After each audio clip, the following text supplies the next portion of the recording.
Biasane kok jenengan niku nggih. Biasane kok jenengan, damelane jenengan.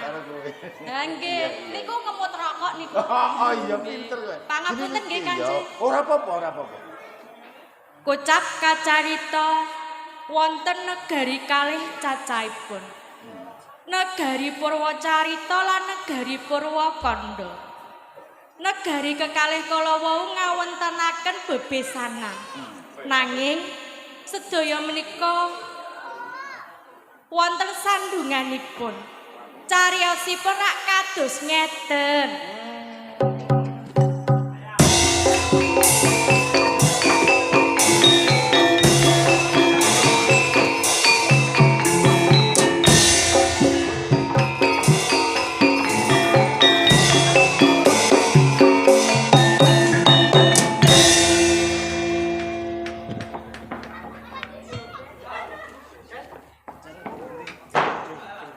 Dipuntepangaken nami kula Ragil Biru.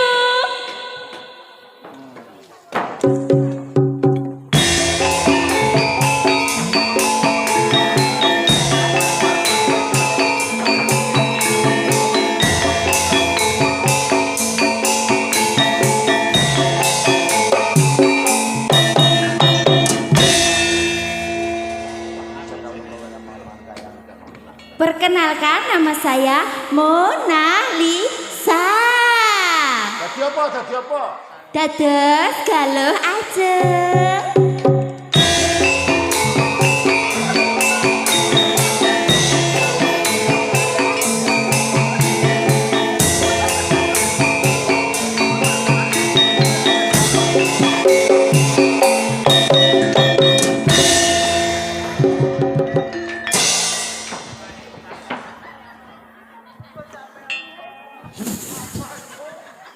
Aku malah isin ae aku. Aja guyu ayo, ora iso. Saya di sini berperan sebagai Maisarah.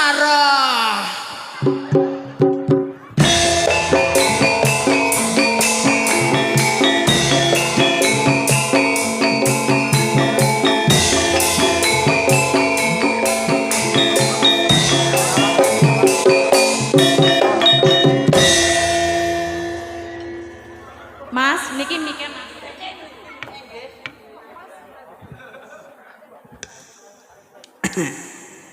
Kula maragani garwa Prames Wari.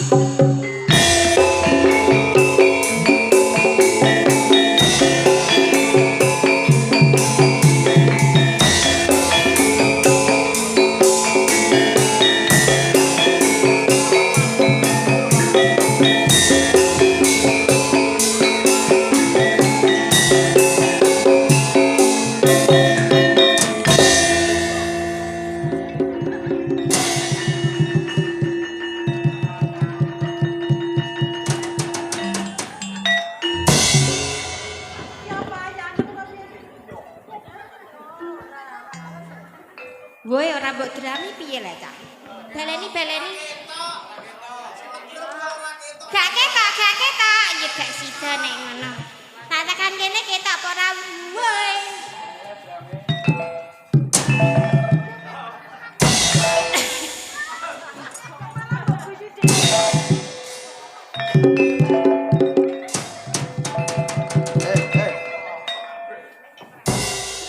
Selamat sore.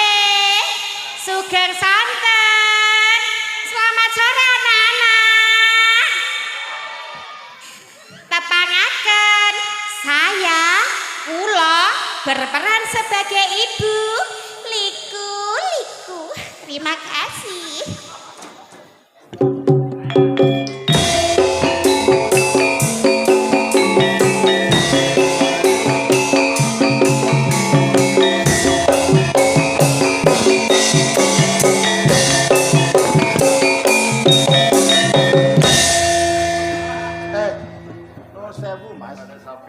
Aja dhuwur-dhuwur. Rewel. Kok rewel? Lah wong iki rasa makan lho. Para hadirin, dipun tepungke saya berperan sebagai kuda liku.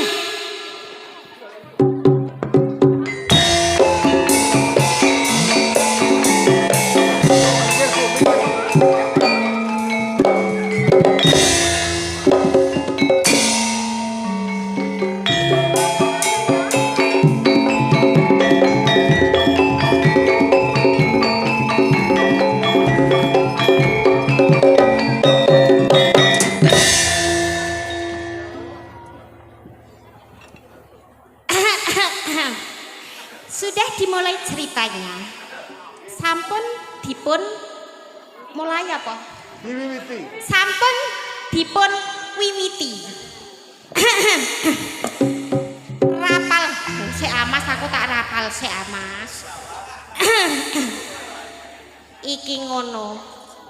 Kanggo sainganku wong wedok sing rapate ayu. Pokoke dina iki kudu mati ning tanganku. Entel het. Karpet plastik jenenge karpet. Dagelan gedhi jenenge bombet. Anak sapi jenenge pedet. Lur. Jeduk. Lur. Jeduk. Nduk anakku.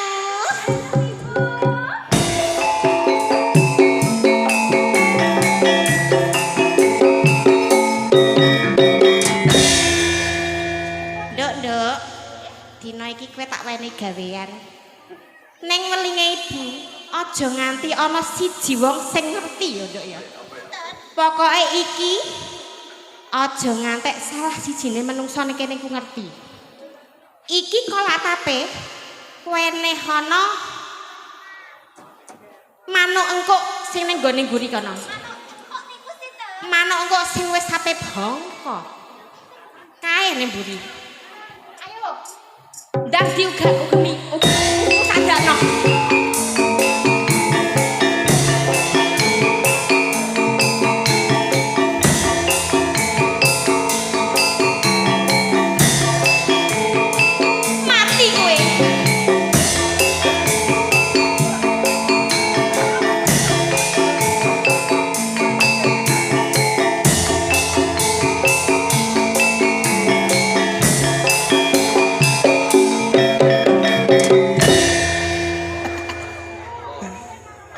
Kok iso manuk engko lho.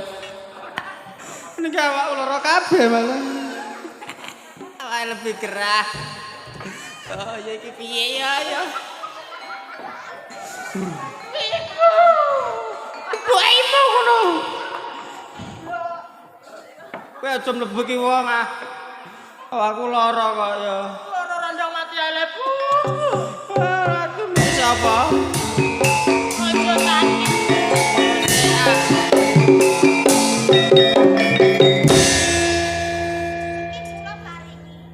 Nduk kok apik mendhen lho. Apa iku, Dik?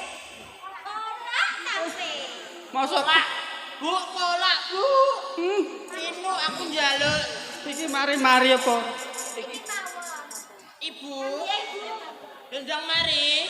Dendang mari ya, Le. Dendang dik mampu ya Allah. Nanti cekokno. Ya kabeh. Dendang mari. Wis ben mari ya. Mari. Lha sik ra gene. Aku mati. Aku Munawar ya mbok celuk embet. Ketoke ngono lho aku ora kok ngomong. Jenengku Munawar. Lah anak dhewe ora ngerti. Kok iso. Apa embet? Kolak. Ngracuni aku. Ngracuni piye kolak ben mari kok iso. Bu. Mati ada golek enggon. Iya ben resik lah. Bu.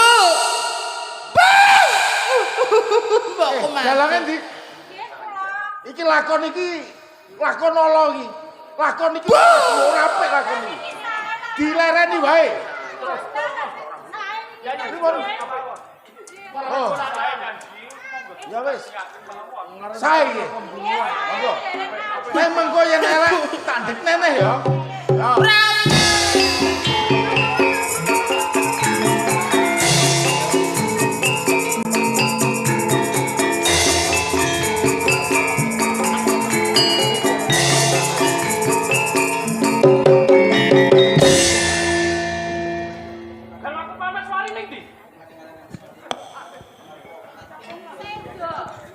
Garwaku Paneswari ning ndi? Lah semasulan iki sapa dalange? Garwaku! Garwaku Aku Parmeswari.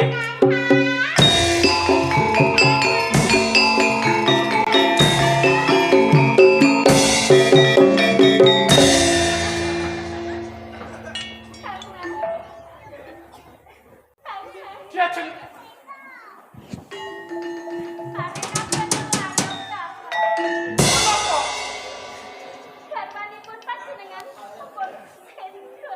mati.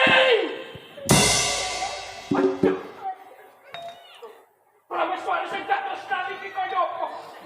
Kaya apa lah, kaya apa? Kados pripun? Jenengane iki kok Iki sing mateni sapa? asal mateni. Kae wong iki kono. Sapa? Ayo digodhomi. Sapa? Sapa?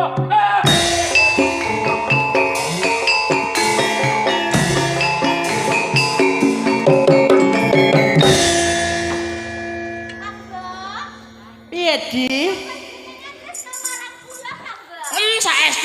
Saestu mosok aku mosok basa karo kowe. Aku yo tresno karo kowe no, Di. Sampeyan tresno marang kula. Panjaluke kula bakal sampeyan turuti. Bakal tak sembadani Di wong aku sayang karo adikku dhewe kok.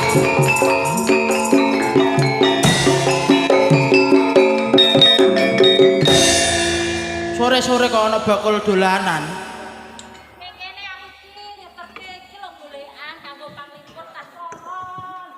Golekan. Iki kanggo aku kabeh. Lho, adike yo njaluk. Yo milah kono. Wis tak kenok kowe aku tak singkir ya. Siap, Bosku. Piye, Di? Piye, Dik? Ana syarate. Adikku sing ayu dhewe entuk milih, tapi ana syarate nek wis dipilih gak entuk dibalekno. Milih sing endi? Janji ya. Nek wis disuwun mboten pareng dibalekno. Apike goleke cah. Kulo. Ya Allah rupane kaya raiku.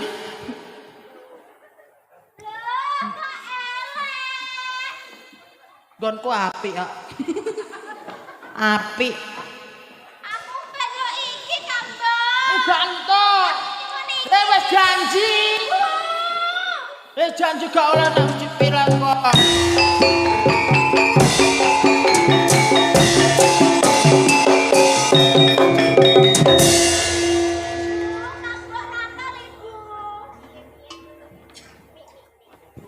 Mie iki lho.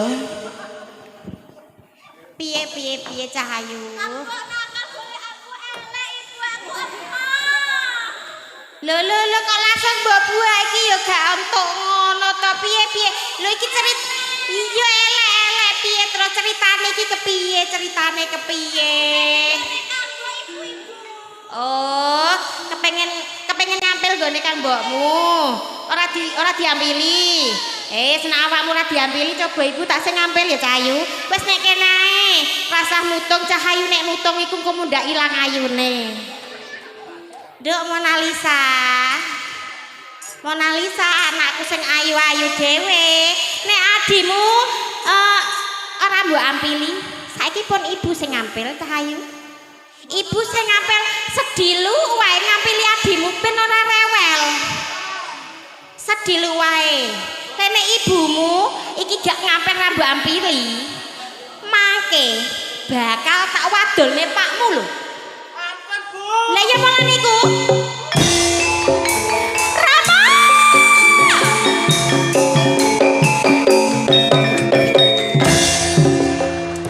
Waduh aku brodol. Kenapa, Jen? Lha iku kenake ngono kesonyo iku. Iki Udel kula ru. kenapa? Kang Mas. Piye ana apa? Putranipun panjenengan Kang Mas. Kene anakku. Putranipun panjenengan wis wani karo aku lho Kang Mas. Wani karo kowe. Aku ki ibune, masih ora anakku kandung. Ning tak sayang kaya anakku dhewe. Ning wis semono Kang Mas, putranipun panjenengan kados ngaten kalih kula, mboten sayang kalih kula.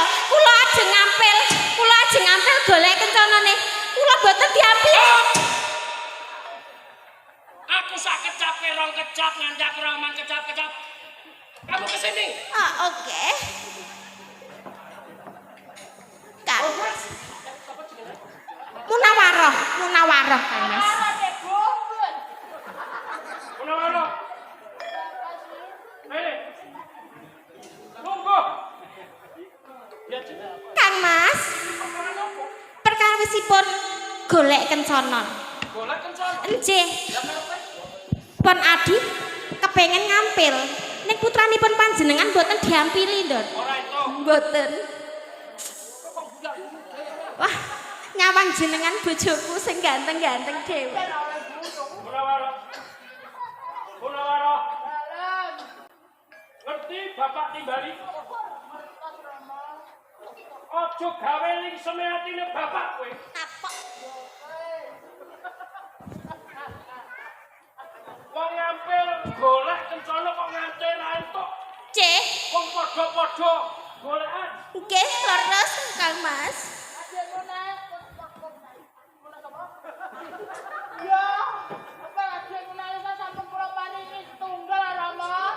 Ya jeng. Kang Mas. Mona Lisa. Anak-anakan ki Mona Lisa karo Munawaroh kok tak kok. Bisa aku ya anakku. Lah nggih. Lah nggih. Munawaroh. Yen kowe ora iso gawe seneng atine bapak, mau gak disambi apa? Loh. Langsung das kono lho Kang Mas. Munawaroh. Tunggu. Ya jeng. Kang Mas. Iki disekseni. Nggih. Yen nganti kowe Munawaroh siki ora mbok silehno. Tan keneng ora. Dino iki tan keneng boten romo. Bakal mopol.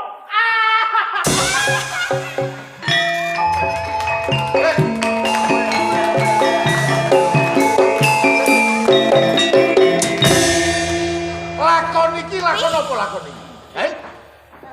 Lakon kepiye? Bapak panjenengan mriko ngrumangsani rak boten to. Nanging lakon iki aku ora seneng. Lakon iki lakon lho. Panjenengan mriko boten remen. Dalane. Sejatine kuwi kuwi sapa?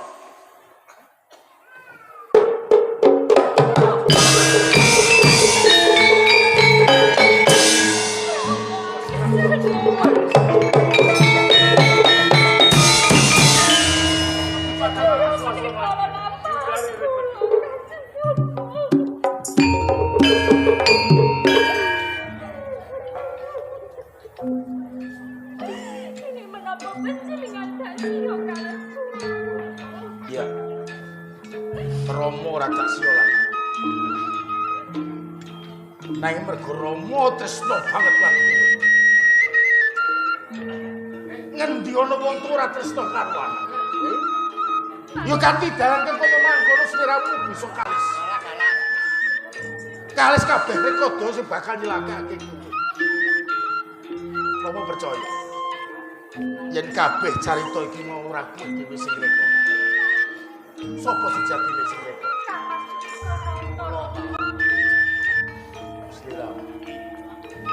Nalika Galuh Candra Kirana panjenengan kokol nek panika Bati lampus Rahayu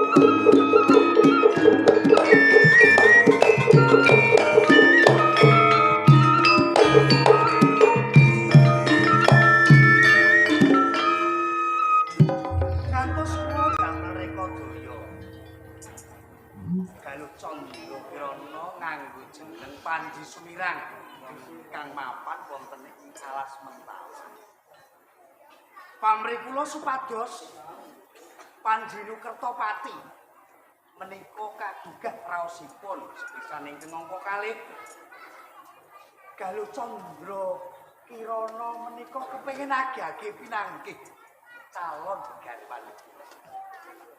Ewa semanten rehne temanten ing Kediri menika dipun gantos mula kula ndamel reka daya dalang gabung Asmarantaka kala wau bebering carita nyaritakaken lelampahan ingkang dumadi wonten ing Kediri. Asing nunggu jajan karo adimu mau sambel iku galoan. Galoan. Nyuwun pangapunten, nyuwun pangapunten. Kagem nutupi perkawis menika murid sampun ngantos kula menika kuwirangan. Ya wis gumantung penggalihmu ya. Reki ana pate, goleki. Sak kecekele. Ayo bareng adu pat.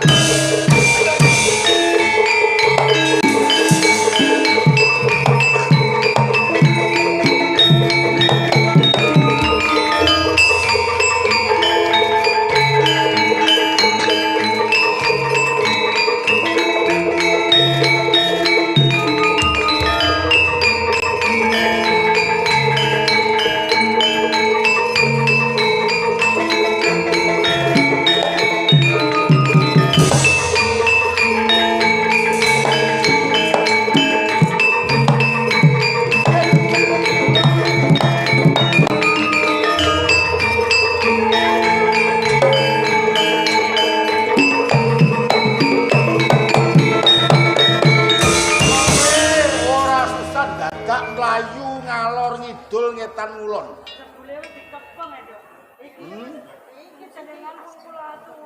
Kowe kuwi wis ngepung kabeh para prajurit nayaka nayakane praja Sentana padha ngepung. Inggih Kang Mas. Badare lelakon dalang gambuh Asmarantaka kaya mangkono kuwi niat arep melehke karo aku. Ya saka pakati lan tumindakmu, sing nedya arep mirang-mirangke aku mergo kowe kepen dadi garwa Prameswari, banjur Prameswari kok racun kaya ngono. Pancen Yen dhisik aku ketutupan alam saiki bisa tinarbuka. Lebon pakun jalane karo pati. Ajeng. Seleramu ora darbe luput. Kuwi ora darbe luput tumrape Rama. Aja nderek-nderek lekase ibumu ya. inggih Rama. Ger. Dikanthi kundur luwih dhisik ya.